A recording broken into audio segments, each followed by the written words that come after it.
The cafeteria buzzed like a hive that afternoon. The smell of fried chicken and spilled cola filled the air, but not everyone was there for lunch. Some were there for entertainment, cruel entertainment. At the center of it all sat a quiet new girl named Aria Khan, barely 19, dressed simply in a pale blue shirt and jeans, her black hair tied in a low ponytail. She had transferred just 2 days ago from another city.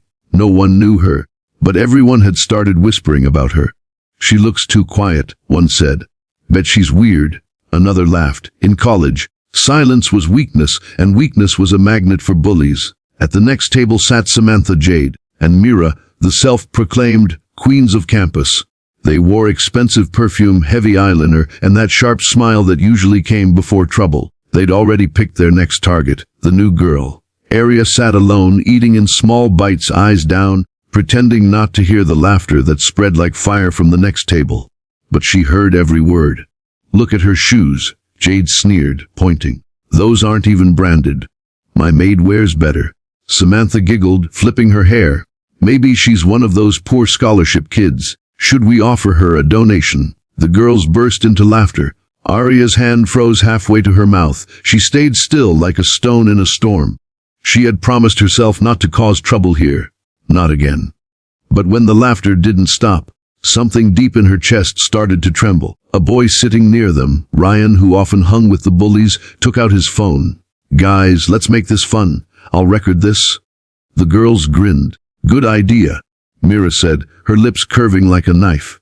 Let's make her famous on her first week. Samantha stood up, her heels clicking on the floor, and walked over to Aria's table. Aria looked up, her eyes calm but unreadable.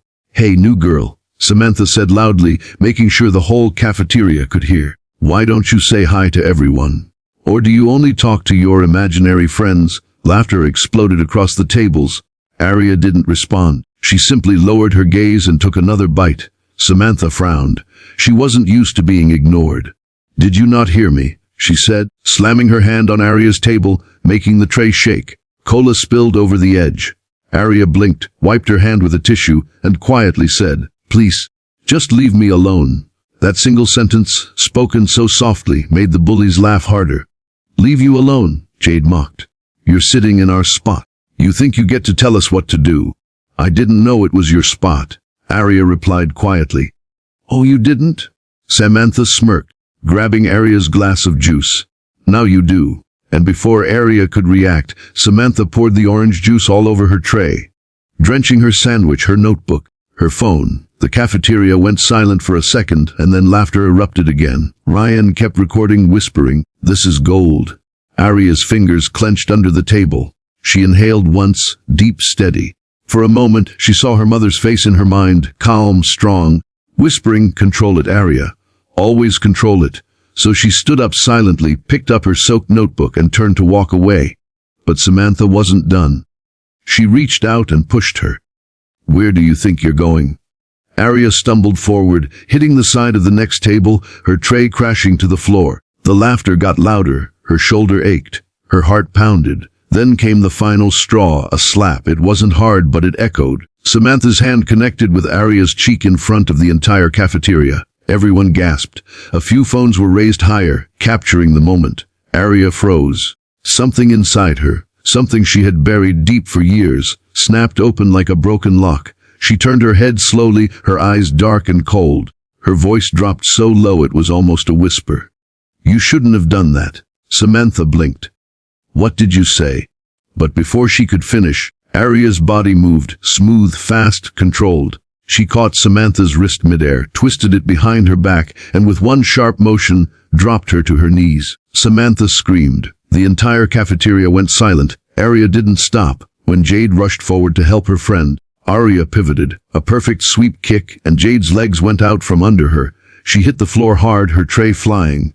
Mira, trembling, swung her hand toward Aria. But Aria sidestepped, grabbed her by the shoulder, and pushed, not hard, but enough to send her stumbling into the next table. Dishes shattered. Ryan's phone clattered to the ground as he stood frozen. What the? She's insane! He shouted, backing away. Aria stood there, breathing steadily, her hands trembling slightly, but her face cold as ice. Around her, the three bullies lay on the floor, crying, groaning, begging. Samantha was clutching her wrist, Jade moaning about her ankle, Mira hiding her face. "Stop recording," Aria said quietly, without even looking at Ryan. He hesitated, then did exactly what she said. Every student in the cafeteria stared.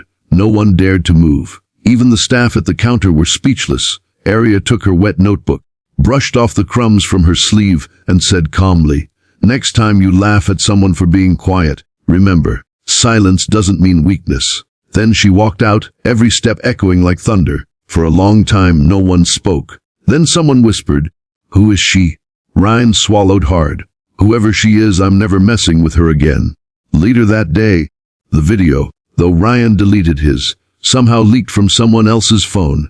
It spread across the campus under the title, "New Girl Breaks the Bullies in Cafeteria." Views climbed in minutes, and by evening, everyone knew her name. But Aria didn't care. She sat alone in the empty park after classes, staring at her hands.